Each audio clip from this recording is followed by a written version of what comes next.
In the world of business, everybody talks about quality. But what if I told you that for decades, most companies were thinking about it completely wrong? Seriously. They saw quality as a problem to solve, a cost to cut. But a handful of companies cracked the code. Quality isn't a shield, it's a weapon. So let's dive into how you can actually use it to win. To really get this, we got to jump back in time to the early 1980s. And things were not great. A survey found that almost half, 50%, of American consumers felt that the quality of U.S. products had actually gotten worse over the last 5 years. So why? What was going on? Were companies just getting lazy? Was it bad management? Well, the real answer is a bit deeper, and it all boils down to a massive misunderstanding of what quality even is. Okay, so the heart of the problem was this. American companies were getting completely outplayed. While their foreign competitors were turning quality into a strategic advantage to take over markets, U.S. firms were just stuck. They were treating quality like a purely defensive game. Think about it like this. Their whole goal wasn't to create something amazing that customers would rave about. Nope. It was just to avoid failures, reduce waste, and keep warranty claims down. Quality was all about damage control. It wasn't about building a product that people would fall in love with and choose over everything else. Now, this whole defensive mindset didn't just pop up overnight. It was built on decades of quality control theories that, were important for their time, but they had their limits. Let's take a quick look at how this thinking grew over the years. You had these pioneers, guys like Jurin and Feimenbaum, giving managers new tools to measure and control things. They were all about costs, teams, and statistics. Then you had reliability engineering, coming out of the aerospace industry, using math to predict when things might fail. But what's the common thread here? Every single one of these ideas was about preventing the bad stuff. Costs, defects, failures. And this story, right here, is the absolute peak of that defensive thinking. Back in 1961, the Martin Company gets this insane challenge for its Pershing missile program. So instead of adding more inspections, management does something wild. They just ask the workers to build it perfectly the first time. And guess what? It worked. Their big takeaway was all about motivation. If you demand perfection, you'll get it. And just like that, the zero defects philosophy was born, the ultimate expression of quality as just the absence of failure. But here's the twist. While the U.S. was busy perfecting its defense, the entire game was changing. Competitors were starting to use quality as an offensive strategy, and a single, kind of shocking product test was about to blow the whole thing wide open. So the year is 1980. Hewlett-Packard decides to test a crucial part they use, memory chips.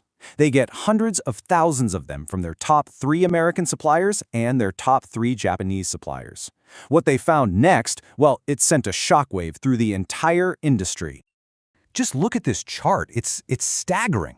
Right out of the box, at the initial inspection, the failure rate for the Japanese chips was 0. Let that sink in. 0. Meanwhile, the American chips were failing up to 19 times per 1,000. And it gets worse. After 1,000 hours of use, the best U.S. chips failed 27 times more often than the Japanese ones. I mean, this wasn't just a small difference. It was like they were playing 2 completely different sports. And that was the light bulb moment for everyone. The Japanese manufacturers, as David Garvin put it so well, sent a very clear message.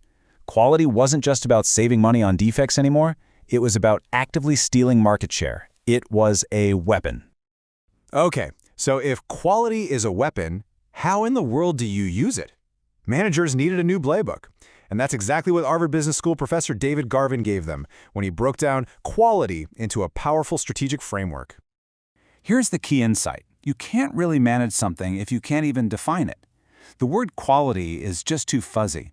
So Garvin broke it down into 8 clear, distinct dimensions. And this gave managers a whole new vocabulary to finally go on the offense. All right, let's walk through these because this is the heart of the whole strategy. You've got performance.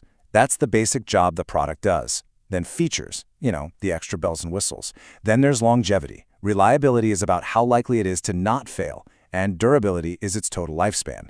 Then we have conformance. That's the old zero defects idea, just meeting the spec.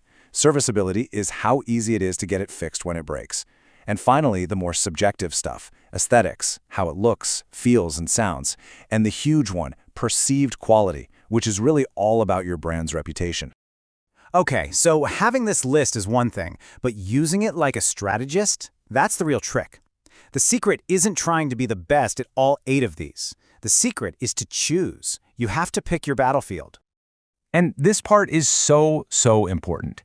If you push really hard on one dimension, you often have to give something up in another. There are trade-offs. You just can't be the best at everything. If you try, you end up with a product that's way too expensive and doesn't really excel at anything. Strategy is all about making choices. Let's look at a perfect example, pianos. For decades, Steinway has owned the market by competing on aesthetics, that legendary sweet tone, and durability. Their perceived quality is off the charts. So how does a company like Yamaha even begin to compete? Well, they don't try to beat Steinway at their own game. Instead, they pick a completely different battlefield. They compete on reliability and conformance, making a consistently flawless piano every single time. It's a brilliant strategic move.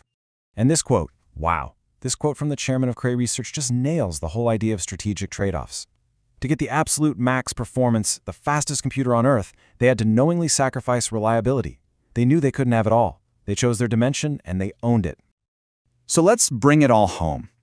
The big shift here is moving from seeing quality as this problem you have to control to seeing it as a landscape of opportunities. But to get it right, you have to avoid some really common strategic blunders.